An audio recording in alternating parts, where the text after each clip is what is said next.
নির্বাচন আর সংস্কার মুখোমুখি দাঁড়িয়েছে। আর এই ইস্যুতে বাংলাদেশের বর্তমানে ক্ষমতার দিকে ধাবিত হওয়া সবচেয়ে বড় দলটি বিএনপি অনড় অবস্থান প্রকাশ করেছে। আজকে নির্বাচন ইস্যুতে আমাদের ডক্টর ইউনূস যখন জাপানে গিয়েও বলছেন যে নির্বাচন হবে আগামী বছর জুনের মধ্যে, তো এই বিষয়টা একটা আন্তর্জাতিকভাবে তিনি স্বীকৃতি তৈরি করছেন যে বাংলাদেশে আগামী জুনে নির্বাচন হবে। তো এই জিনিসগুলো আসলে বিএনপি কিভাবে নিচ্ছে?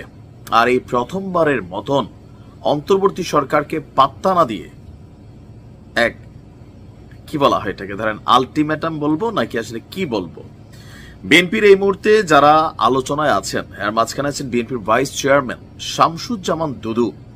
তিনি বলছেন অন্তর্বর্তী সরকারকে যে আমাদের নেতা বলেছেন, জনাব তারেক রহমান বলেছেন ডিসেম্বরের মধ্যে নির্বাচন হতে হবে, ইটস অ্যান আলটিমেটাম। আপনি যদি ডেট দিতে না পারেন আরেকটু অপেক্ষা করুন, আমরাই ডেট দিয়ে দিব। এরপর তো ভাই এই বক্তব্য নিয়ে মিডিয়া পাড়ায় কমেন্ট পাল্টা কমেন্ট, পোস্ট পাল্টা পোস্ট, মানে অস্থির অবস্থা।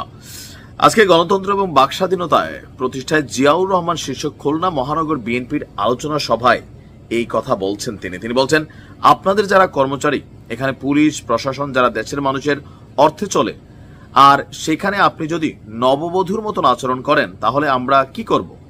আমাদের তো একটা ডেট দরকার না? এখন পাত্রী আমরা দেখতে গেছি, পছন্দ হয়েছে, একটা দিন বলতে হবে না? দিন না বললে তো আমরা কাউকে দাওয়াত দিতে পারবো না। দিন বলবেন না, দাওয়াত দিয়ে কি হবে? ওনার বক্তব্য যে আমরা ডক্টর ইউনূসের বিরোধিতা করিনি, তিনি যদি সিদ্ধান্ত নিতে ব্যর্থ হন বিএনপি ব্যর্থ হবে না।